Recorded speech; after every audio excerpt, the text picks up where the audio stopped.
Hello there, and welcome back to the Slime Salamander podcast.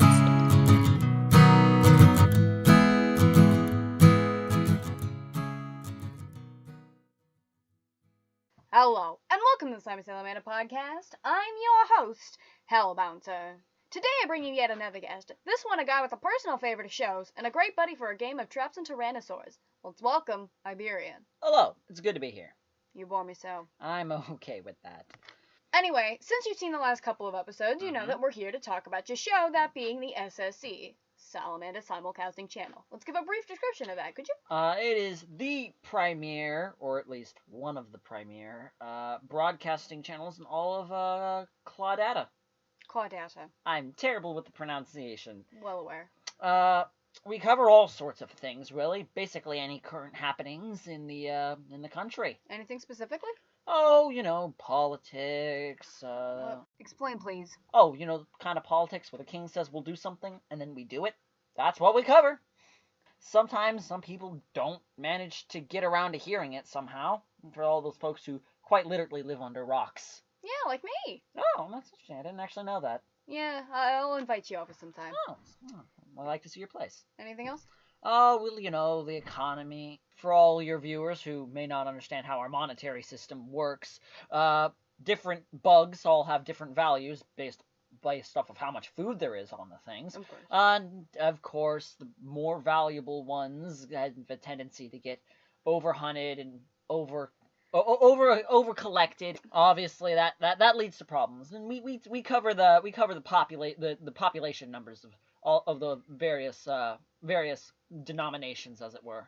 Of course, but there's never a shortage of mosquitoes. Nope, never is, and I'm convinced there never ever will be. We also cover what color the sky is on that day, which I guess would be rather confusing to your audience, as their sky doesn't change colors often. Yeah, you saw some of the pictures. It's usually like blue or gray. It's so weird. Ugh, Yeah. I wouldn't want to go out on a blue day. Oof. Yeah. We're sick So- of those tornadoes. So your viewers know that the color of the sky on Asperilla changes regularly. Asperilla? It's not how it's pronounced, is it? No. Oh, you mean Lissamentilia. Yes, that. Wow, I was not even close. The sky on Laceration changes regularly. Lissamentilia. It changes regularly, and that pretty much dictates the weather for the entire day. It allows us to be extremely precise. Blue skies mean typically tornadoes, orange skies another thing, and so on and so forth. We also cover the Illuminati and the state of the war, which takes up about 90% of our broadcasting, in all honesty. Oh, of course. It's been getting rough, I've heard. Yes. There was a recent attempt at a naval invasion from lizards on one of our beach fronts. Luckily, we repelled it with minimal casualties. Which one was that again? Slimy Beach or something like that. It happened a day or two ago. Slimy Sea Beach, that's right. Slimy Sea Beach, that's the one. Did we lose anybody? One person, but that's pretty typical war casualties. Of course. Nothing like when we lost 2 the other day. Yeah, the tragedy of 2. That was depressing. Who could have thought such motorized turtles would be that efficient? Yeah, that's evidently walking so slow and spurred them to make fast methods of transportation before everybody else. Yeah, I guess it makes sense, Yeah.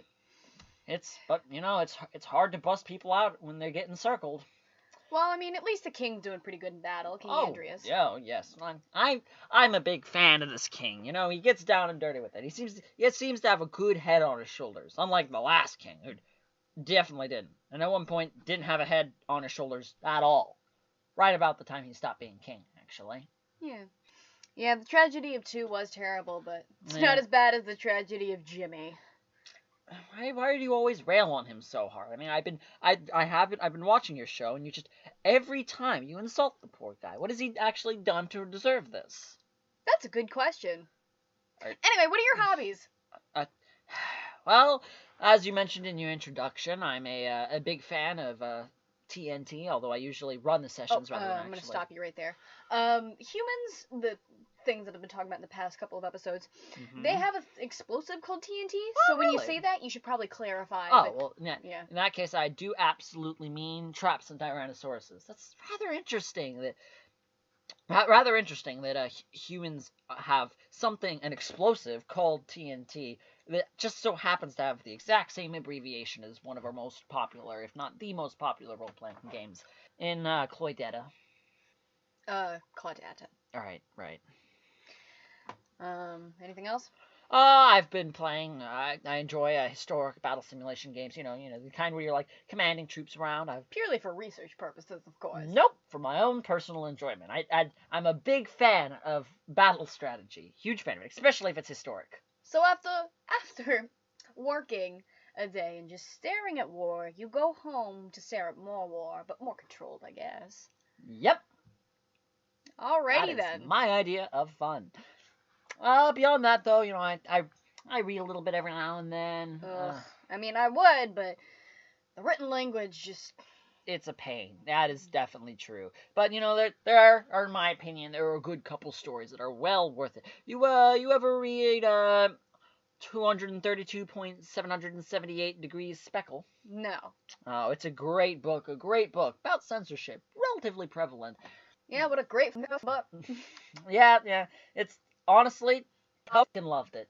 100%. Absolutely great. Any other topics? You ever had a sandwich? They're pretty good. That looks like the ending theme that isn't going to be made. So let's say goodbye. Alright, bye. You continue to bore me. I'm okay with this still. Well, I think I got all the stuff I'm required to say out of the way, so I hope you're ignoring this, and have a lovely day. I'm actually not ignoring this at all.